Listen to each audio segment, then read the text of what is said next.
Hi, this is Bob Barr bringing you another edition of Liberty Guard's Bob Barr's Laws of the Universe. Now, don't go away because today we're going to be talking about the most powerful force in the entire universe.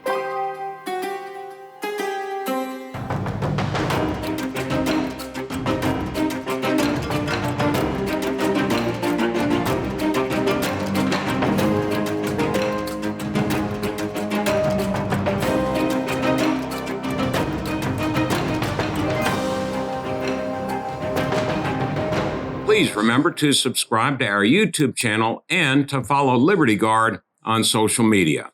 Bob Barr's Law of the Universe, law number 3, declares and reminds us and states as an absolute fact that the most powerful force in the universe is the force of the status quo. Now, some of you may scoff at that and say, Barr, Einstein is reported to have declared that compound interest is the most powerful force in the universe. Astronomers and astrophysicists claim that black holes represent the most powerful force in the universe because from a black hole, not even light can escape. I'm here to contradict them. The most powerful force in the universe is the force of the status quo. You see it everywhere, particularly in government. Once a government program becomes a government program, try and change it. Try and get rid of it. Virtually impossible. Once the federal government spends $1 of our money, of taxpayer dollar, or printed money with nothing to back it up, which we eventually pay for, but once the government spends a single dollar on a program, try and change it. It just keeps rolling on and on. The most powerful force in the universe is indeed the force of the status quo, whatever is the case.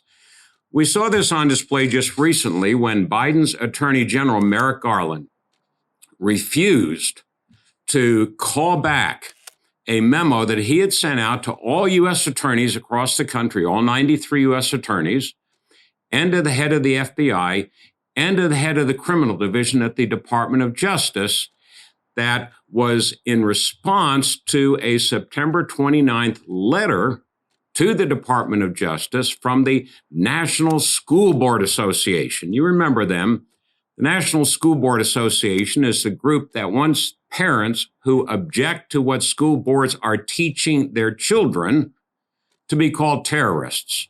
So back in September, the National School Board Association sends a letter to Merrick Garland saying, you've got to do something about this. These parents are opposing school board decisions. They're obstructing school board meetings. Bring the full weight of the government against them as domestic terrorists. Well, what did Merrick Garland do? He saluted, as anybody in the Biden administration would do, and said, yes, we will do that. And he sends out a memo in early October to the head of the FBI, the head of the criminal division, all U.S. attorneys, and tells them, put in motion a plan to address this issue in your district. In every one of those 93 judicial districts, actually there are 94, but 93 U.S. attorneys in every one of those districts in the entire country put together a plan to address this. We can't have this happening. Even though, of course, as we know, there's no federal jurisdiction here. Well, then when the Attorney General, Mr. Garland, was hauled before the Congress, he had to admit sort of that, well, no, these parents really aren't terrorists. At least I can't think of a time when they might be. That's what he said.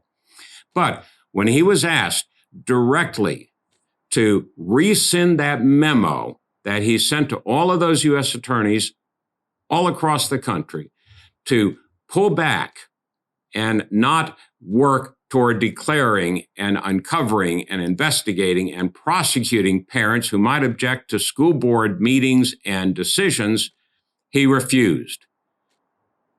So he put in place this program to plan, this strategy to have all these U.S. attorneys in conjunction with the FBI, local law enforcement, state law enforcement, to come up with a plan to address parents who object to what school boards are doing.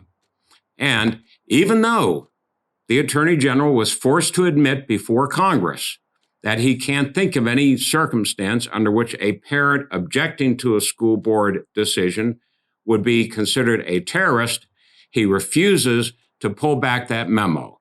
It's the status quo. Therefore, he won't pull it back. Well, of course, there's policy reasons also, as we saw with Governor wannabe, Terry McAuliffe in Virginia, objecting to parents, objecting to what school boards are doing. Parents across this country aren't going to put up with it. And they ought not to put up with what Merrick Garland is continuing to do, and that is continuing to direct U.S. attorneys and the FBI to investigate parents and prosecute parents who object to what school boards are doing. So don't let this issue slide. It's vitally important, not just to students, but to the future of the country, that we not allow the Department of Justice to continue through its U.S. attorneys all across the country. And I know how these things work. I was a U.S. attorney under Presidents Reagan and Bush. Once these things get set in motion by the Attorney General, if he doesn't pull it back, it will continue to move forward, and parents will remain in the crosshairs of the FBI and federal prosecutors. We have to stop this.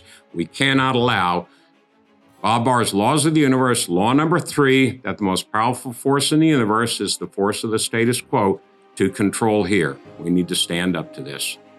Thank you for being with us today, and we look forward to your being with us next time for our next edition of Liberty Guard's Bob Barr's Laws of the Universe.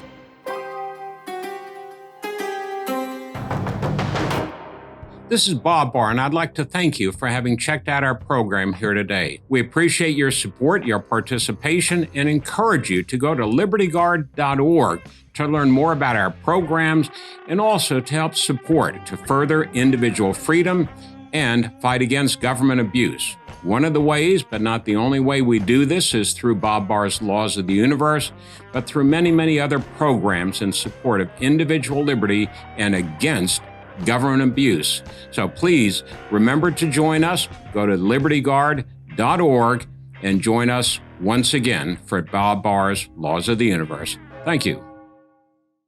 My name is Matt Strickland. Liberty Guard saved my family business. I spent most of my adult life fighting for my country overseas. When I came home, I became a small business owner and sadly realized that nobody would fight for me. Our state and local government were trying to shut my family business down for good. And that's when I found Liberty Guard. With Liberty Guard's help, we won the battle against government overreach. And now my business is thriving and growing faster than ever.